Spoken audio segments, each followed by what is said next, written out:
जय मसीह यहाँहरू सबैजनालाई परमेश्वरलाई महिमा परमेश्वरलाई प्रशंसा मेरो मण्डली परिवार म विश्वास गर्छु तपाईँहरू सबैजना एकदमै आरामै हुनुहुन्छ आशिषमा हुनुहुन्छ म फेरि पनि तपाईँहरू सामु यसरी भिडियो मार्फत आएको छु आज म विशेष गरू हामी विश्वासीले युवा युवतीहरूले सुन्नुपर्ने इम्पोर्टेन्ट भोइस मेसेज पठाउँदैछु जो परमेश्वरबाट आइरहेको छ विशेष गरी युवा युवती मात्रै नभएर विश्वासी हरेक विश्वासीले प्रिय आज होसे चारको छेले भन्नुहुन्छ परमेश्वरले मेरो पर्जा ज्ञानको कमीले नष्ट भएको छ। होसे चारको छेले यसरी भन्नुहुन्छ मेरो पर्जा ज्ञानको कमीले नष्ट भएको छ। आज कुन चाहिँ ज्ञानको कमीले गर्दाखेरि परमेश्वरको पर्जाहरू परमेश्वरका जनहरू अर्थात् परमेश्वरका जन हामीहरू के कसरी कुन ज्ञानको कमीले नष्ट भएको छौँ र के काममा हामी चुकिरहेको छौँ आज म विशेष गरी तपाईँहरूलाई भन्न गइरहेको छु। प्रियजन, जब म प्रार्थना गर्दै थिएँ पवित्र आत्माले मलाई यो अगुवाई दिनुभयो र पवित्र आत्माले मलाई तपाईँहरू सामु यो वचन पठाउनु भयो। प्रिय, हामी पावल प्रेरित जसरी भन्नुहुन्छ म ख्रीष्ट येशूसँग क्रुसमा टाँगिएको छु। हामीलाई थाहा छ कि पावल शरीरमा ख्रीष्ट येशूसँग क्रुसमा टाँगिएका होइनन्। पावल ख्रीष्ट येशूसँग क्रुसमा कुनै हालतमा शरीरमा टाँगिएका होइनन्, तर उनी आत्मामा टाँगिएको छन्। उनले आत्माद्वारा आफूलाई ख्रीष्ट येशूसँग क्रुसमा टाँगिएको देखेको छन्। त्यसरी नै पावल प्रेरितले फेरि पनि भन्नुहुन्छ कि म फेरि भन्छु सबैजना हामीले सोच्नुपर्छ जो परमेश्वरलाई ग्रहण गरेको छौँ र ख्रीष्ट येशूलाई ग्रहण गरेको छौँ र विश्वास गरेको छौँ हरेक ख्रीष्ट येशूसँगै क्रुसमा टाँगिनुपर्छ। प्रिय, हामीले मुभी हेर्छौँ भने क्रिस्चियन मुभी हेर्छौँ भने अर्थात् कुनै पनि क्रिस्चियन मुभी हेऱ्यौँ भने हामीले तिनजना व्यक्ति भेटाउँछौँ। पहिलो ख्रीष्ट येशू, दोस्रो दुईटा चोरहरूलाई हामीले ख्रीष्ट येशूसँग क्रुसमा टाँगेको छ। तर त्यहाँ अर्को चारवटा व्यक्ति छैन।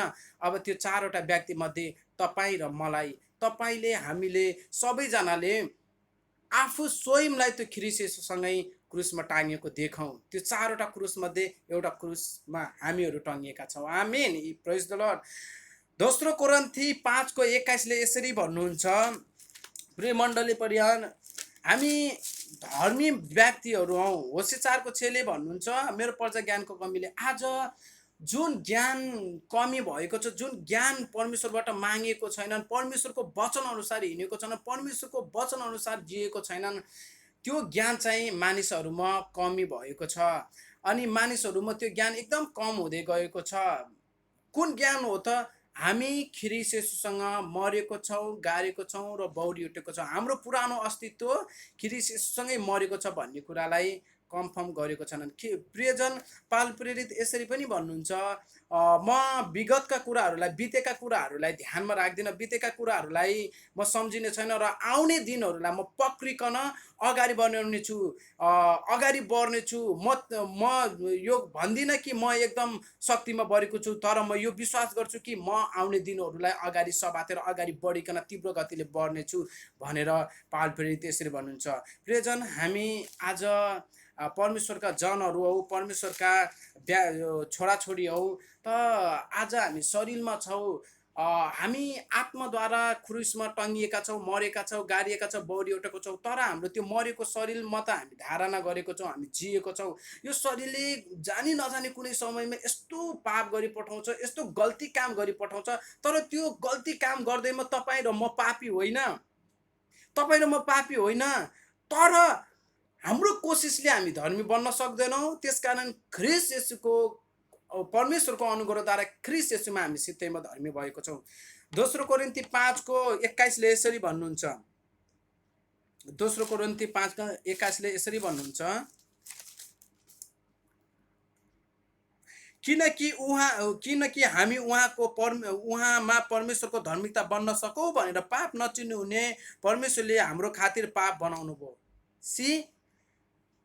पापै नचुन्नु हुने येशू ख्रीष्टलाई हाम्रो निम्ति परमेश्वरले पापी बनाउनु भयो। हेर्नुहोस् त प्रियजन, अब यो ख्रीष्ट येशूले हाम्रो खातिर पापी बनाउनु भयो भने अब हामी कसरी चाहिँ पापी भएको छौँ त? जो हाम्रो पाप ख्रीष्ट येशूले लैसक्नु भएको छ। आज कैयौँ युवा युवती हुनुहुन्छ, कैयौँ विश्वासी हुनुहुन्छ, आफ्नो शरीरले पाप गर्छ, व्यभिचार गर्छ, नराम्रो काम गर्छ। व्यभिचार विशेष गरी आज व्यभिचारमा बढी मानिसहरू फसिरहेको छ। अनि यो व्यभिचार गर्छ अनि सोच्छ ल त म त पापी हुँ, म त अयोग्य, मैले त गल्ती गरेँ, मैले त पाप गरेँ, मैले त व्यभिचार गरेँ, ला अब त म ख्रीष्ट येशूले मलाई क्षमा गर्नु न, परमेश्वरले मलाई क्षमा गर्नु न, म त पापी। प्रियजन, त्यसरी पापी गर्नुहुन्छ भने, त्यसरी आफूलाई ख्रीष्ट येशूमा लिनुहुन्छ भने ख्रीष्ट येशूको बलिदान त व्यर्थमा गयो त। प्रियजन, यो होइन फेरि म तपाईँहरू धर्मी हुनुहुन्छ भनेर पाप गर्नुहोस् भनेको होइन। के अनुग्रहले पापबाट तपाईँलाई छुटाउनुहुन्छ, अनुग्रहले पापबाट तपाईँलाई एकदम पर नै भगाउनुहुन्छ। तर त्यो पाप, त्यो गल्ती गर्नुभयो, त्यो गल्ती तपाईँबाट भयो भयो जुन एक्सिडेन्ट तपाईँहरूबाट भयो भने त्यसको कारणले तपाईँ पापी भएको होइन। त्यो काम गरेर तपाईँ पापी भएको होइन। तपाईँ त पहिले नै पापमय, हामी त पहिले नै पापमय स्वभावबाट आएका थियौँ। हामी पहिले नै त्यो आदमदेखि नै हामी पापमय स्वभाव, हामी आमाको गर्भबाट नै पापमा जन्मेका थियौँ। त्यो पापको कारणले हामी पापी भएको। तर ख्रीष्ट येशूको धार्मिकता, ख्रीष्ट येशूको परमेश्वरको अनुग्रहद्वारा ख्रीष्ट येशूलाई हामीले ग्रहण गरेको कारणले ख्रीष्ट येशूको धार्मिकताले आज हामी धर्मी भएको छ सित्तैमा। प्रियजन, यसरी भन्नुहुन्छ पापै नचिन्नु हुनेलाई उहाँले पापी बनाउनु भयो। कसको खातिर? के जनावरले पाप गर्यो भने जनावरको खातिर परमेश्वरले पुत्रलाई, आफ्नो पुत्रलाई पापी बनाउनु भयो? होइन प्रिय, तपाईँ र मेरो खातिर उहाँले पापै नचिन्ने हुनेलाई पापी बनाउनु भयो। अनि हामी हेर्छौँ भने भजन सङ्ग्रह 118 को 17, भजन सङ्ग्रह 118 को 17 पनि हामी त्यहाँ पाउँछौँ। प्रिय मण्डली परिवार, भजन सङ्ग्रह 118 को 17 यसरी भन्नुहुन्छ। भजन सङ्ग्रह 118 को 17, म मर्दिन तर म जीवित रहन्छु र परमेश्वरले गर्नुभएको कार्यहरूको घोषणा गर्दछु। आज गल्ती काम गर्छ, मान एउटा जवान स्त्री विवाह नभइकनै कुनै केटाहरूसँग सुती पठाउँछ, कुनै केटाहरूसँग त्यस्तो व्यभिचार सम्बन्धमा बस्छ, कुनै केटाहरूसँग त्यस्तो काममा गर्छ, अर्थात् कुनै पनि पाप, उसले कुनै पनि गल्ती काम गर्छ। अनि उसले सोच्छ ला मैले त पाप गरेँ, ला मैले त गल्ती गरेँ, ला अब मलाई त परमेश्वरले क्षमा गर्नु न, परमेश्वरले मार्नुहुन्छ, परमेश्वरले त मलाई केही गर्नुहुन्न, ल अब परमेश्वरको नजरमा म त गिरेँ, परमेश्वरको नजरमा मेरो त अब कुनै पनि क्षमा हुँदैन भनेर यो मेन्टालिटी, यो सोचलाई मानिसहरूले सोचिरहेको हुन्छ। यो दिमागलाई, उनीहरूलाई थाहा छैन कि उनीहरूको ज्ञान एकदम कम भइसकेको हुन्छ। त्यो समयमा उनीहरूलाई थाहा हुन्न कि हामी ख्रीष्ट येशूसँग मरिसकेको छौँ। यो कामले म पापी भएको होइन, तर अब ख्रीष्ट येशूको धार्मिकता प्रकट भएको छ। अब ख्रीष्ट येशूको धार्मिकता ग्रहण गरेर म धर्मी भएको छु। यो नसोचिकन डाइरेक्ट पापमय स्वभाव सोचिहाल्छ, ला मैले गल्ती गरेँ, म त मर्छु, अब म त सुसाइड गर्छु। हामी हेर्छौँ भने धेरै घटना यस्तो घटेको छ जो विवाह नभइकन प्रेग्नेन्ट भयो भने मान्छे, कति युवतीहरू, कति लेडिजहरू मरेको पनि हामी खबर भेटाउँछौँ, अनि सुसाइड गरेको। प्रिय, यो परमेश्वरको इच्छा होइन। यहाँ भन्नुभएको छ कि दोस्रो भजन सङ्ग्रह 118 को 17 म मर्दिन तर जीवित रहनेछु र परम प्रभुले गर्नुभएको कार्यको घोषणा गर्नेछु। परमेश्वरले हामीलाई क्षमा गर्नुभयो, हामीलाई धार्मिक बनाउनु भयो। तपाईँको त्यो गल्तीलाई तपाईँले क्षमा माग्नुभयो, त्यो गल्ती, तपाईँले जुन गल्ती गर्नुभयो त्यसको लागि परमेश्वरको नजिकतामा जानुभयो, परमेश्वरको उपस्थितिमा जानुभयो, घुँडा टेक्नुभयो अनि प्रार्थना गर्नुभयो अनि भन्नुभयो प्रभुजी जुन मैले गल्ती गरेको छु त्यो तपाईँले क्षमा गरिदिनु भएको छ, तपाईँले मलाई क्षमा गर्नुभएको छ, म तपाईँकी छोरी हुँ, तपाईँको धार्मिकता प्रकट भएको छ, तपाईँको अनुग्रहद्वारा ख्रीष्ट येशूद्वारा म सित्तैमा धर्मी भएको छु। अब मेरो जीवनबाट तपाईँको आश्चर्यपूर्वकको कामको घोषणा हुनेछ भनेर जब तपाईँहरूले क्षमा माग्नुहुन्छ तब परमेश्वरले तैँले त पाप गरेकी होस्, त पापी नै होस्, त तुच्छ होस्, त जा मेरो अगाडिबाट भन्नुहुन्न। उहाँले यो नै भन्नुहुन्थ्यो भने 5 वटा लोग्ने मान्छेसँग विवाह गर्ने स्त्रीलाई किन उहाँले प्रचारक बनाउनु भयो? व्यभिचारी स्त्रीलाई ढुङ्गाले हानेर मार्दा उहाँले क्षमा किन गर्नुभयो?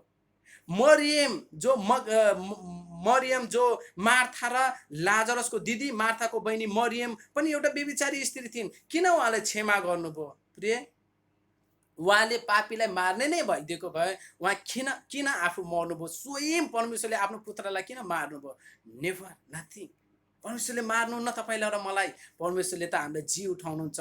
उहाँसँगै हामी ख्रीष्ट येशूसँग पापमय स्वभावमा उहाँ पापी बन्नुभयो, ख्रीष्ट येशूसँग हामी मर्यौँ, उहाँको हाम्रो पापसँगै ख्रीष्ट येशूमा क्रुसमा मर्यौँ, गाड्यौँ। अनि जब ख्रीष्ट येशू बौरी उठ्नुभयो, उहाँले धर्मिकतालाई धर्मीलाई बोकेर जी उठ्नुभयो। धर्मी धर्मी आशिष उन्नतिलाई उहाँले लिएर बौरी उठ्नुभयो। हामी जस्तो उहाँले हाम्रो पाप लगेर मर्नुभयो, उहाँले पापहरू सबैलाई मार्नुभयो, गाड्नुभयो, अनि उहाँ धार्मिकतामा प्रकट हुनुभयो। त्यसरी नै हामी ख्रीष्ट येशूसँगै पापमय स्वभावमा मरेको छौँ, अब हामी ख्रीष्ट येशूसँगै धार्मिकको स्वभावमा जिएका छौँ। आमीन, प्रेज द लर्ड। अनि तपाईँहरूले भन्नुहुन्छ होला मेरो पाप क्षमा भएन, मेरो पाप क्षमा भएन, ला मलाई त परमेश्वरले। प्रियजन, होसे यसैया 43 को 25 यसरी भन्नुहुन्छ, हामी हेर्नेछौँ। यसैया 43 को 25 पनि हामी हेर्नेछौँ।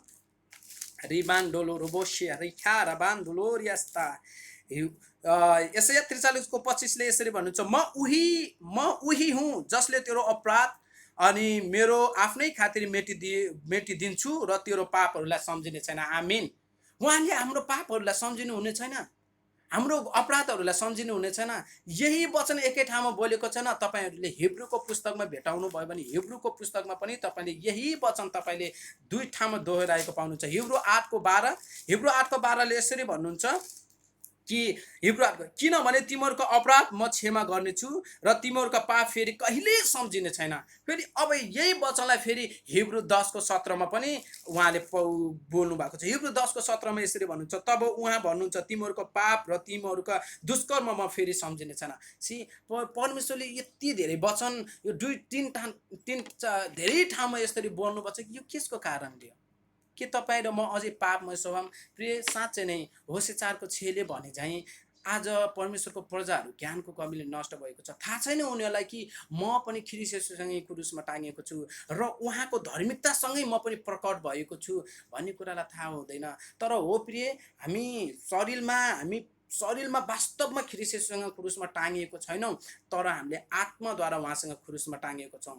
यसरी भन्नुहुन्छ याकुब 1:21 यसरी भन्नुहुन्छ, उहाँले हामीले हेर्नेछौँ याकुब 1:21 यसरी भन्नुहुन्छ, यसै कारण सबै फोहोर कुरा र समस्त दुष्टतालाई हटाऊ र तिमीहरूका हृदयमा रोपिराखेको परमेश्वरको वचन नम्रतापूर्वक धारणा गर, जसले तिमीहरूको प्राणलाई उद्धार गर्न सक्छ। प्रिय, हेर्नुहोस् त, हामीभित्र भएको नराम्रो फोहोर चिजलाई हामीले फालौँ र परमेश्वरको वचनलाई हामी ग्रहण गरौँ। प्रिय, हामीलाई परमेश्वरको नजिकतामा लैजाने, हामीलाई धर्मी बनाउने एउटै बाटो छ, जो हो पवित्र आत्मा र परमेश्वरको वचन। प्रियजन, आज कयौले भन्छ, अरे म त परमेश्वरमा यति विश्वास गरेको भयो, मेरो प्रार्थनाको उत्तर आउँदैन। यो प्रार्थनाको उत्तर नआएको कारणले पनि आज कयौँ युवा युवतीहरू ब्याकसाइड भएको छन्।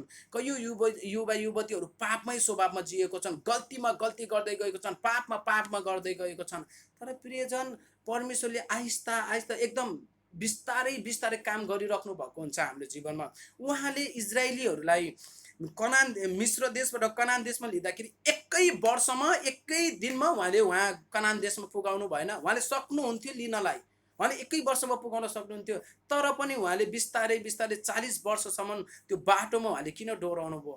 प्रियजन, त्यो मात्रै नभएर हामी त्यो इजरायलीहरू कनानी, हित्ती, एमोरीहरूको त्यो दुध र मह बग्ने देशमा जब पुग्छन्, तब त्यहाँ 81 कनानी, हित्ती, एमोरीहरूलाई परमेश्वरले एकैचोटि मार्नुहुन्न। उहाँले यसरी भन्नुहुन्छ, यिनीहरूलाई म एकैचोटि मारेँ भने यो जङ्गलका जनावरहरू तीव्र गतिले बढ्नेछन् र तिमीहरूलाई नष्ट गर्नेछन्। त्यही भएर यिनीहरूलाई म बिस्तारै बिस्तारै बिस्तारै, त्यही भएर हामी वचनमा, बाइबलमा उत्पत्ति, प्रस्थान, लेवी, गन्ती, व्यवस्था, न्यायकर्ता योमा हामी हेऱ्यौँ भने हामी पाउँछौँ कि इजरायलीहरूले एमोरी, हित्ती, कनानीहरूलाई एकैचोटि मारेको छैनन्। बिस्तारै बिस्तारै इजरायलको सङ्ख्या बढ्दै गएको छ, बिस्तारै मार्दै गएको छन्। त्यसरी नै हामी जब प्रार्थना गर्छौँ, हाम्रो प्रार्थना आज नआउला, भोलि नआउला, पर्सि नआउला, 6 महिना, 1 महिना, 2 महिना, 10 महिना, 1 वर्ष, 2 वर्ष नआउला, तर एक दिन अवश्य नै आउँछ। किनभने परमेश्वरको वचन आकाश र पृथ्वी टलेर जाला, परमेश्वरको वचन कहिले टल्ने छैन। आमीन, प्रेज द लर्ड। परमेश्वरलाई महिमा। र अन्त्यमा म तपाईँहरूलाई भन्न चाहन्छु कि रोमी 3:24 अनुसार हामी परमेश्वरको अनुग्रहद्वारा ख्रीष्ट येशूमा सित्तैमा धर्मी भएको छौँ। प्रियजन, पहिलो पत्रुस 1:23ले यसरी भन्नुहुन्छ, हामी विनाशी होइन, परमेश्वरको अविनाशी वचनको गृहबाट जन्मेका सन्तान हो। हेर्नुहोस् त, हामीमा कहिले पनि विनाशै नहुने अविनाशी परमेश्वरको वचन छ कि हामीभित्र। त्यो वचन स्वयं परमेश्वर हुनुहुन्छ, यूहन्ना 1:1ले भनेअनुसार। अनि प्रियजन, त्यस्तै हामी पहिलो पत्रुस 2:24 पहिलो पत्रुस 2:9 मा पनि हामी हेऱ्यौँ भने हामी परमेश्वरको राजकीय पुजारी, चुनिएका जाति, उहाँको निजी प्रजा, उहाँले हामीलाई अन्धकारबाट आफ्नो उदयको ज्योतिमा ल्याउनुभयो ताकि उहाँको आश्चर्यपूर्वक कामको घोषणा गर्न सकौँ भनेर। प्रिय, आज वचनले यति धेरै भन्नुभएको छ। आज म तपाईँहरूलाई वचनद्वारा कति धेरै कुराहरू भने, यो सबै तपाईँ र मेरो लागि हो प्रिय, तपाईँ र मेरो लागि, ताकि तपाईँ र म त्यो जुन ज्ञानको कमी भएको छ त्यो ज्ञान हामीले हासिल गर्न सकौँ। भजन सङ्ग्रह 119को 65 र 66 अनुसार पुकार्नुहोस्, परमेश्वरले तपाईँलाई दिनुहुन्छ। प्रियजन, एर्मिया, अन्त्यमा म तपाईँलाई यो वचन भन्न गइरहेको छु। एर्मिया 29को 11, 12 र 13 मा यसरी भन्नुहुन्छ, परमेश्वरले जुन योजना हाम्रो निम्ति बनाउनुहुन्छ त्यो हाम्रो फाइदाको निम्ति बनाउनुहुन्छ, हाम्रो नाफाको निम्ति, नोक्सानीको निम्ति होइन, तर फाइदाको निम्ति बनाउनुहुन्छ। अनि 12ले यसरी भन्नुहुन्छ, परमेश्वर, जब हामी प्रार्थना गर्छौँ नि, हाम्रो प्रार्थना परमेश्वरले एकदम ध्यानसित सुन्नुहुन्छ। र 13 मा यसरी भन्छ, तिमीले आफ्नो परमेश्वरलाई सारा हृदयले खोज र खोजाइ बापा तिमीले परमेश्वरलाई भेटाउनेछौ। परमेश्वरलाई हामीले भेटाउनेछौँ प्रिय, परमेश्वरलाई हामीले खोजौँ, भेटाउँछौँ। उहाँ हराएको परमेश्वर होइन, उहाँ जीवित परमेश्वर हुन्छ तपाईँ र मेरो अगाडि। आज हामी फेसबुक, ट्विटर, व्हाट्सएपमा विश्वास गर्छौँ, तर यो चिजमा किन विश्वास गर्छौँ? जसले जीवन, अनन्त जीवनको बाटोमा पुगाउनुहुन्छ, जसले स्वर्गमा हामीलाई लिनुहुन्छ, जसले हाम्रो निम्ति घर बनाइराख्नु भएको छ स्वर्गमा, त्यसमा हामी किन विश्वास गर्दैनौँ? प्रिय, वचनले हामीलाई डिक्लेयर एकदम क्लियर भन्नुहुन्छ कि हामी उहाँको धार्मिकतालाई ग्रहण गरेको कारणले हामी धर्मी हो। हुनसक्छ तपाईँहरू कुनै कुरामा फस्नुभयो, कुनै कुरामा लड्नुभयो, कुनै कुराले तपाईँहरू एकदम नराम्रो काममा फस्नुभयो, एकदम कुनै कुराले तपाईँ, भनौँ न, तपाईँ बेविचारमा फस्नुभयो, त्यो काम गरेर तपाईँ पापी भएको होइन। त्यसलाई एउटा एक्सिडेन्ट सोध्नुहोस्, जसरी पावल प्रेरित भन्नुहुन्छ, म विगतका कुरालाई सम्झिने छैन, तर आउने दिनहरूलाई पक्रेर म अगाडि बढ्नेछु भनेर जसरी भन्नुभएको छ, त्यसरी अगाडि बढ्नुहोस् प्रिय। विगतका कुराहरूलाई नसम्झिनुहोस्। ख्रीष्ट येशू परमेश्वरले स्वयं त हाम्रो पापहरू, अपराधहरूलाई सम्झिनुहुन्न, हामी को हामीले सम्झिने?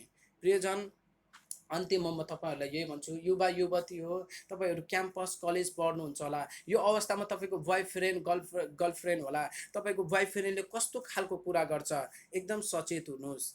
अनि तपाईँ पापमय स्वभावमा होइन, तपाईँ अनुग्रहमा जिउनु भएको छ। अनुग्रहले पाप लिएर आउँदैन, तर पापदेखि अनुग्रहले बेसरी भगाउँछ। भाग भाइ भाग भनेर भगाउँछ, एकदम भगाइदिन्छ के। जसरी यसोबलाई हेर्नुहोस्, यसोबलाई भगायो। दाउदलाई हेर्नुहोस्, दाउद त्यहीँ बसेर त्यहाँ पाप प्रकट भयो र त्यसले झन् पापमा पर्यो र त्यसले गल्ती गर्यो, तर त्यसले व्यभिचार गर्नुभन्दा पनि ठुलो पाप त्यसले उरियालाई मारिदियो, जसको बसेबाको शिरमालाई कस्तो नराम्रो तरिकाले मारिदियो। हेर्नुहोस् त, त्यहाँ अनुग्रह प्रकट भएन, तर त्यहाँ अनुग्रह प्रकट जहाँ भयो त्यहाँ चाहिँ पाप भएन, जसको हो येशूको अवस्था। हेर्नुहोस्, त्यसरी नै जवान हुनुहुन्छ, यो अवस्थाबाट बच्न चाहनुहुन्छ भने सबैभन्दा पहिला तपाईँ हरेक दिन सोध्नु, प्रभु म कसको लागि बनाएको, मेरो जीवनमा के उद्देश्य छ, तपाईँले मलाई कसको लागि बनाउनु भयो र किन बनाउनु भयो र किन यो ठाउँमा पठाउनु भयो? यो प्रश्नलाई तपाईँले खोजिराख्नुहोस् अनि तपाईँले यो प्रश्नको उत्तर पाउनुहुनेछ। सबैजनालाई जय मसीह, God bless you, have a nice day, परमेश्वरलाई महिमा।